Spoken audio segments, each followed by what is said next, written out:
Hey, some quick thoughts before my phone dies. Oh, that should I move?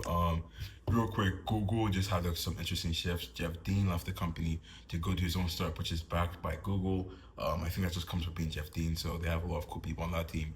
But also, Dennis Hasabi is moving from his CEO role at DeepMind to become the chief scientist officer at Google. I believe that's correct. Um, I think it's interesting because one, it doesn't look good on Google's part that Jeff Dean is leaving to do his own startup. I do think it makes sense in Jeff Dean's part if you have all these skills and capabilities and that you're like in the golden age to do something new and impactful. I think it makes sense from his part. But then from Google, it really does beg the question like, how you guys doing, right? Because like right now, Google Gemini is not in the conversation for LLMs anymore. It's like no one's like, oh, Claude, Codex, and that's like like no one says Gemini, which I think is unfortunate because it's obviously they have some amazing tools, but I also think it's just the reality of the situation. With Dash has to be, I do wonder. I think it's interesting because I wonder what the shift in roles is going to be, right? Because I've been trying to figure that out. If he's going to have a more applied role, or if he's going to be taking a more step back position. There's a tweet making some rounds on Twitter, which is like, oh, actually, this doesn't really like this is just more solidifying what he's been doing for the past couple of months now, which is like, oh, he's been having more of a focus in different areas and just DeepMind, which I guess makes sense. I also think he's doing the isomorphic lab stuff, which is more so focused on like AlphaFold and drugs. But it does beg the question, like, where does DeepMind really like lock in? Like, is this shuffle something to make DeepMind lock in, or is it just a sign that they're not anywhere close to the frontier right now? Um, and I don't know. I think it's more of a sign that they're more so in trouble. I think there's also another. I forgot the person's name. There was also a couple of departures a while ago from Google or DeepMind. I think it's really a thing where it's like, okay, is Google no longer the best place to reach AGI or recursive self improvement? Um, and I do think it is. I think every human being who knows Google thinks it is, and that's why everyone's so confused why Google isn't doing the stuff Google should do, right? Like they have like in terms of data alone, I feel like Google just has the most, right? And I think it's so weird to me that they've been behind consistently on this race. Another thing I would really love to see from Google is just more so like if people are still doing the LM thing, which I think is gonna have a lot of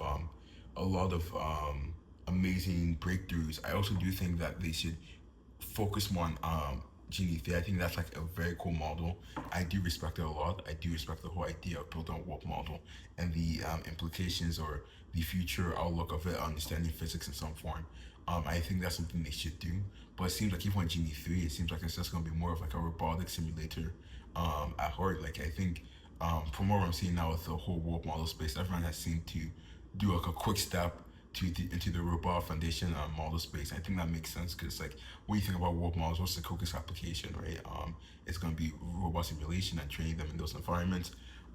So we'll see how that goes. But I think if they do that, then it's already entering a crowded space where it's like no one can really say they have the best. I guess they do have one of the best tools, but still. Uh, Also to take into account, Tesla has a their own warp model, and Nvidia has their own warp model. I feel like anyone who has an automated vehicle of some form has their own warp model at this point, right? So it's like it becomes a thing. It's like, okay, where's Google really going to eat that pie?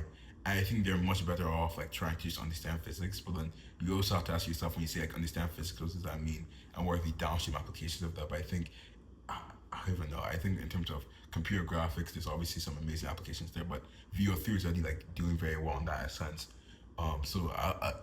Maybe it's just more of a research question to like a North Star research question, and maybe robot foundation models make more sense in the immediate term. But ultimately, I really do wonder where Google is and where they're going to go in the next 5 years. I still think they're going to be around. I don't think OpenAI or Anthropic is going to do anything to really challenge them. But I do think that they might see something similar to OpenAI where they lost a significant portion of market share in their different markets, whether it be in search or whether it be even in hardware. This is more Apple and OpenAI, but in hardware, OpenAI is soon going to get into hardware in the hardware space. And now, like Apple is having a bunch of stuff like they're trying to sue them for stealing trade secrets. So that means, like at first, I was worried that OpenAI was going. Like I feel like okay, that's gonna be where OpenAI trips up and the company just dies. But like the more Apple hypes up this whole thing, it's like okay, it gives me more confidence in their release. But the whole thing is like more and more people are entering the space, and it's like where what does Google really win in, right? Because their world model, it's hard to really evaluate world models. Can I say Genie 3 is the best one? The video model, I don't believe it's the best one from what I've seen.